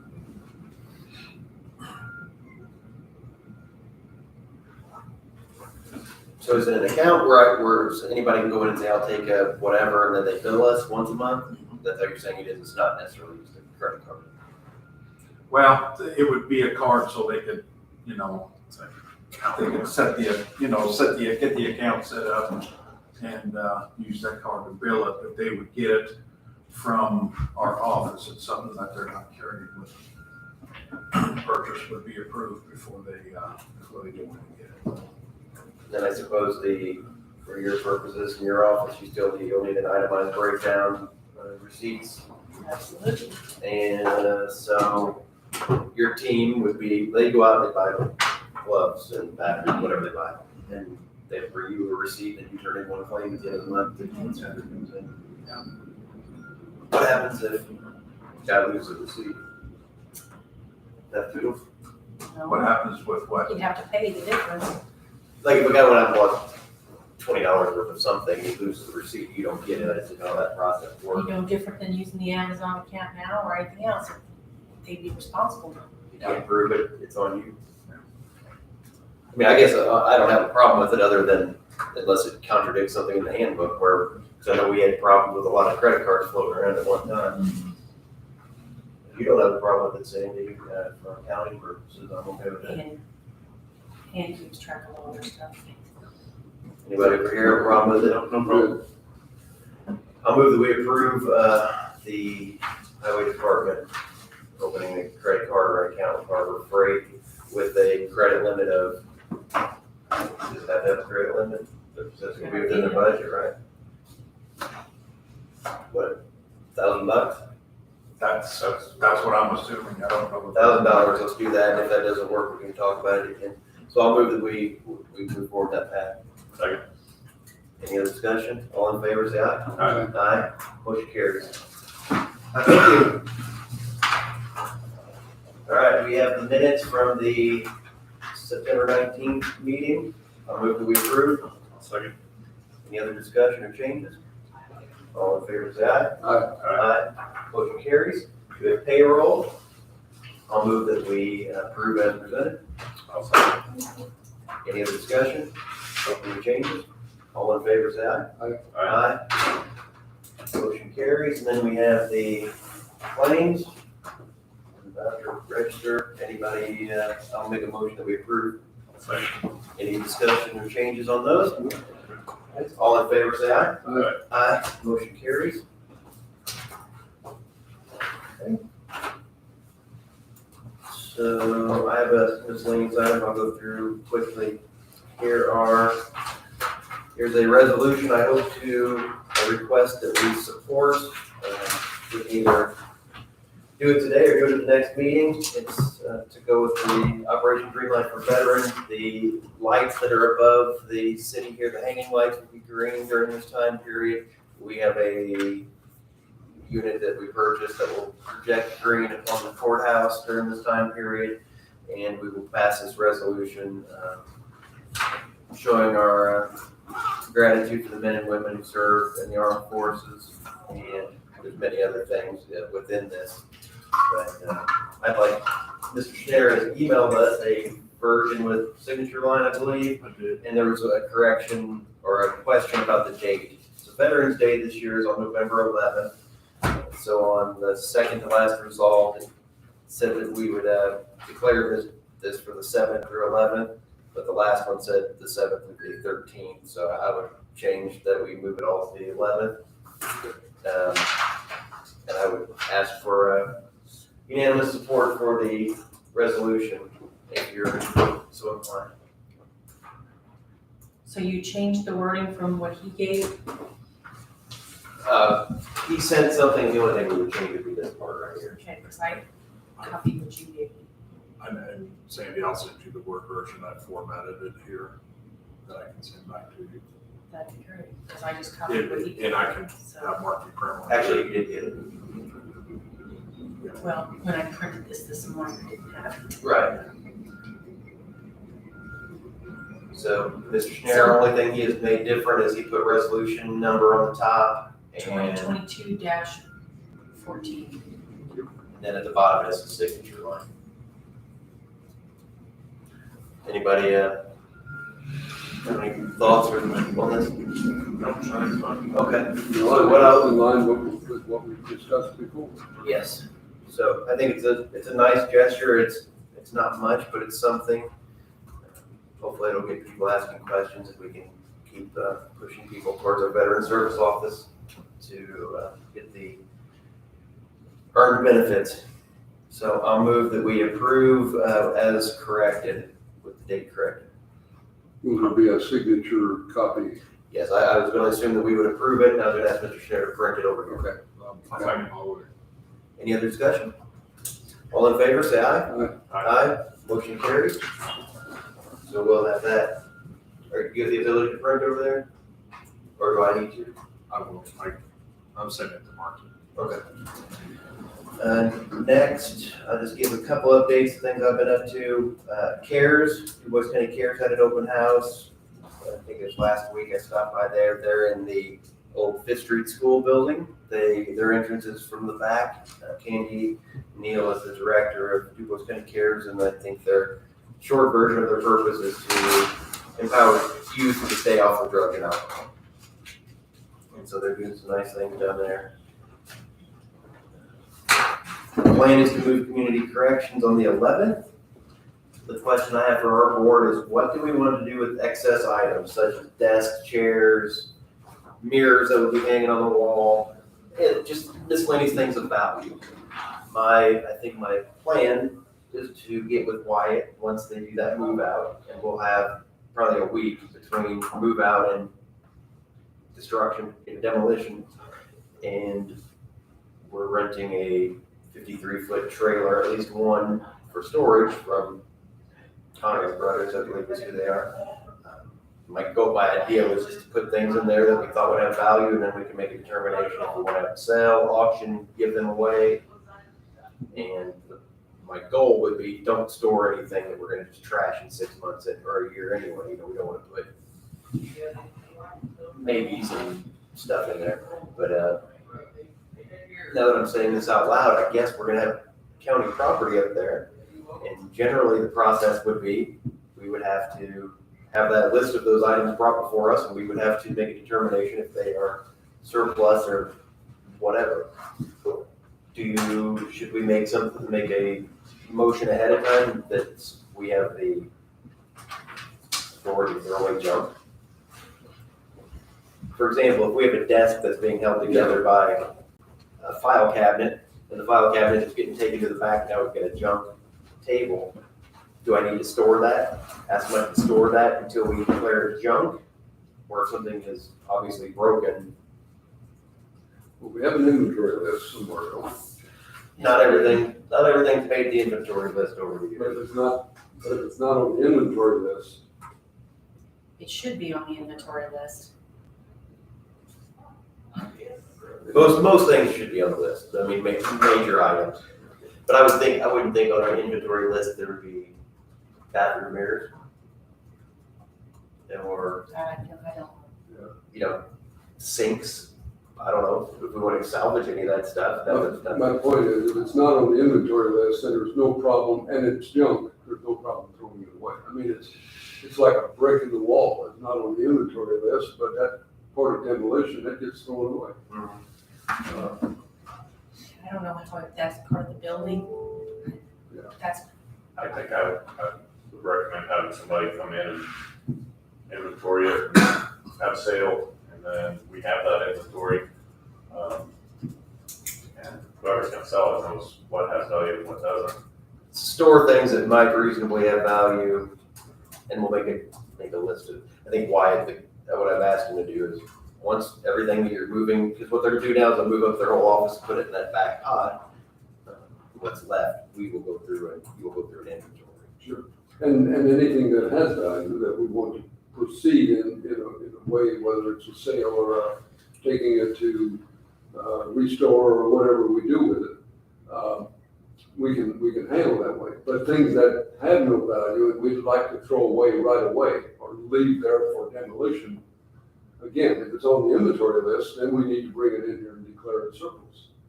If it's not, desks should be on inventory. if it's not on the inventory list, then it's part of the building. Whatever we get rid of, we'll try to write it, or, you know, whatever we want to get rid of, we'll have it written down. Whatever we want to keep, we should have that written down too. It should already be on inventory. Right? I mean, the desk and chairs, those things are already on there. And if one's broken, we'll make a list that says wooden desk, no legs, or countertop Just crack. go down the inventory list and say, keep for sale or discard, and then we make a motion on the discard portion of it. Is there a list like that they would have? They should have an inventory list. I didn't know That's if it all was that, online. if it was that. And every department has access to their stuff. Okay. And there may be things worth selling that are not on that list, but that gets treated differently. That just gets put in the junk pile or gets put in the good pile. At a minimum, we can use that as a starting point. Okay, we'll do that, so I just want to let you know that that's gonna be coming up. And really, as they purchase new items, they should be adding that to the list as well. Yes. Met with the Lieutenant Governor, Commissioner Ramos was there as well, just talking about the local economy in our local area. So that was that. 716 Clay Street lease, I guess we're gonna have to find out more information from that.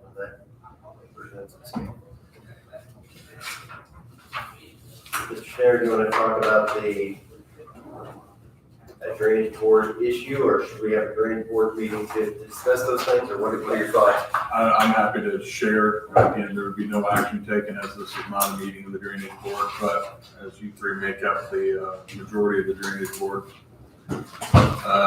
In our last meeting or one of our prior meetings, I had discussed that the issue for the private mutual drain was not within the jurisdiction because it was not a regulated drain. I've since provided and reviewed additional Indiana code sections, which though it's not a regulated drain, provides for a process where a petitioner or a landowner can file a petition before the drainage board to address any obstructions that are found within a mutual drain. If a petition were to be filed, then we're required to hold a hearing. It can't be any sooner than 30 days after the petition is filed. And it can't be any later than 90 days after the petition is filed. There'd be certain investigative work that the county surveyor would need to do. The board would also be allowed to have access to the property without a trespass claim by any of the landowners.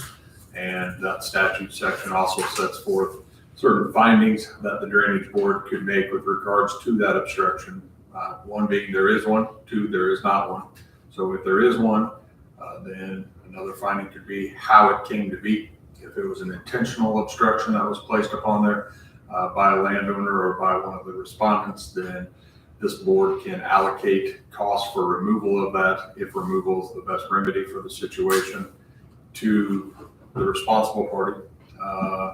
The cost can be funded through the county drainage fund, which I don't know exists or would have funds to do so. And option, who knows at this point, 3 or 4, you pass it off onto the petitioner or allocate it to all the affected landowners. They also have remedies if they don't like the way your hearing board makes a determination to appeal that to the Du Bois Circuit Court for basically review of your decision if it was erroneous or anything else, which then puts it in front of an elected judge. So we would be an investigating body and a judicial body, much like we would be with like the trash. Yes, sir. And And again, I think I provided in my email, my original opinion, while I'm now backtracking on that, said that the drainage board didn't have jurisdiction of mutual drains, except in the subsequent code section when it does. So, my apologies, but I've learned, and I've always told everyone that if I don't know it and you want to educate me, I'm happy to learn more. So, I feel like now then, and I have talked to one of the concerned landowners and told them that a petition could be filed with the drainage board if that's the route they want to go, but I would at least bring this to the 3 of your attentions today, as you guys are, like I said, the drainage board. And if that were to come, then there are steps, and basically that puts it in motion, and then we'd have things that we would need to do, as well as get Mr. Brosmer to kind of do an assessment of the situation as well. As it is not a regulated drain, we don't know who has affected acres or how that allocation would go. so at this time, we don't have a petition. Correct. And I've told the primary affected landowner that if you wanted to file a petition, I'd spoken to Mr. Brahmas about this too, I would treat it more, not just a letter saying I want this taken care of, more of a pleading, so to speak. It doesn't have to be as formal as what you'd see in a court setting, but there are notice requirements that would have to be taken care of. The drainage board could also, so those notice requirements are by Indiana statute or trial rules. Certified mail is appropriate, service by sheriff, but there are fees associated with all of those, which there's not because we've never done this, we don't have a policy in place, or the drainage board doesn't, as far as, is there a filing fee to file a complaint or a petition with the drainage board, okay? So, and then who pays for those certifieds? As an example, every time we open a case in Du Bois Circuit or Superior Court, there are service requirements that are borne by the filer, typically, unless the court says otherwise, which is what I'd advise that we do in this instance. Also, the same as if somebody came in here with a notice to vacate a street, the statute says that it's the auditor's responsibility to publish that, but that fee is passed on to the petitioner, that we just pass that on to the petitioner as well. Okay, so we at this point, we can review what you sent us or what, was filtered through you. Correct. And if a petition comes, then we will be positioned to manage it. Correct. And I told him that I was going to discuss it with the Board of Commissioners today. And if he opts to file a petition, then again, that would be his prerogative. His goal, of course, is from a timing standpoint to have everything resolved by springtime. So with the 30 and 90-day window we've discussed, that is, I don't know what the findings will be, but it's not out of the possibility. You feel like he is aware of what his responsibility or what the next course of action of his. My intention is to follow up with him again, Okay. to review that I've discussed it with this board. And that if he wants to take actions, he can. When that does occur, or if that occurs, it would require a special meeting, in my opinion, because versus being a part of the commissioner's meeting, I don't know that we have the time that we could allocate to that, short of starting this meeting at 10, and they have from 8 to 10. Yeah. I'd look at it more of a special meeting. Yeah. No, I just put myself in his position, you know, okay, I need to file something, what are the forms I need to file, what needs to be in those forms, and how do I come up with that, and, you know, just, So They'll need counsel. he will. Yeah. He can, I told him he was not required to have an attorney. He is welcome to proceed on his own. However, forms such as those do not exist within the Drainage Board or the Board of Commissioners or within my inventory of things. And he doesn't have to reinvent the wheel, but he could seek separate legal counsel. legal counsel would be well aware of what, those forms might look like and how to produce it. Correct. Okay. Sounds good, appreciate your work on that. No problem. Thank you for the information.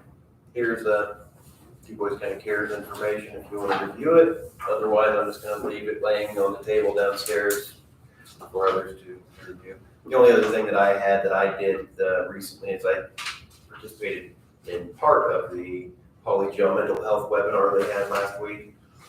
And the Judge Goff from the Supreme Court was on there, and one big focus that they had was on mental health. So I think some of the people that provide items for jails, like Pauley Jail, you know, they're used to selling cells and steel and that kind of thing. I think they're kind of pivoting a little bit, saying, hey, here's how we can help you for your mental health patient or your people as well. One interesting fact or thing that they purported is a fact I can assume is true, was that in 1955, in the United States, there was 558,000 beds in the United States for what were termed at the time the insane, you know, mental health hospitals and things like that. And that translated into 341 beds per 100,000 people. And that today, there are 14 beds per 100,000 people outside of jails. So I guess the thinking in 1955 was, well, jail isn't the right place for the insane or the people with mental health issues, so they let them out, or they closed the hospitals. But now there's what we've seen over the last 50, 60 years that there's nowhere for them to go. And that's led to an increase in homelessness and an increase in the number of people with mental health issues in jails. So just something I thought was interesting. Sandy, do you have something? Celestine, Christmas parade, requested use of the road. Okay. Parade will start at Celestine Church, go north, crossing 164, left on Ellsworth Road. Has the highway department looked at this? I sent it to him. Do you have any issues with it? No. I don't have an issue with it myself. Did it last year. But I move that we approve. I'll second. Any other discussion? All in favor, say aye. Aye. Motion carries. So I don't see do we have a form that this one fill out usually, right?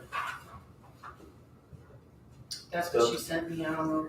Steve, do we not have a road closure form? We should have one online. So, do you mind looking at this? I think Yes. they need one more form for us. Anything else, Sandy, from your side? I will have an opening in my office. One of my deputies is gonna be leaving and coming over here to the prosecutors. So I'll be advertising for that, but I'm trying to do some reconfiguring first. Okay. Mr. Schneider, anything else? No, sir. Mr. Hofstadter, nothing from me. Ross? Just a couple of things to report on that I did. It wasn't a busy 2 weeks, but I did attend a recycling roundtable. That was a Zoom meeting, and I think they hold these quarterly. And they invite various participants to present what they're doing in recycling and that sort of thing, whether it's promotion or advertising promotion. Or whatever it is, something unique that they want to report on. And so it was interesting, it was an hour and a half long, and it was interesting as to what other communities are doing, and maybe we can learn something from them. Carla was on the call, and Mayor Bunderheide was on the call from our board, so we had some participation there.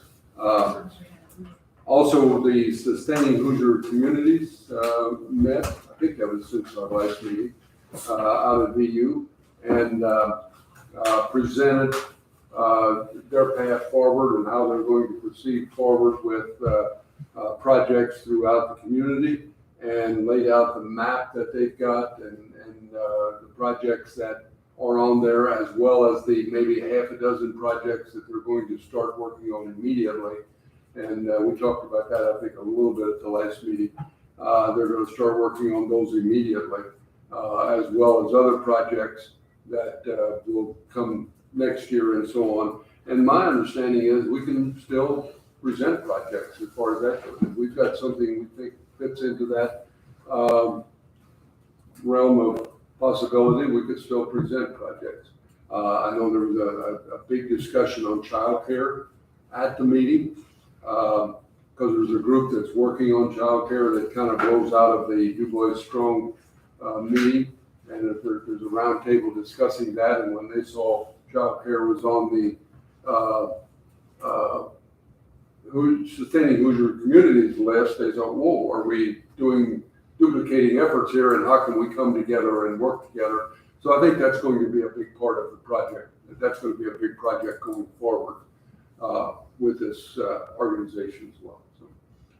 So that was about all that was involved, other than what you said, Brett. The Lieutenant Governor down last week, and the jail meetings and progress meetings and so forth.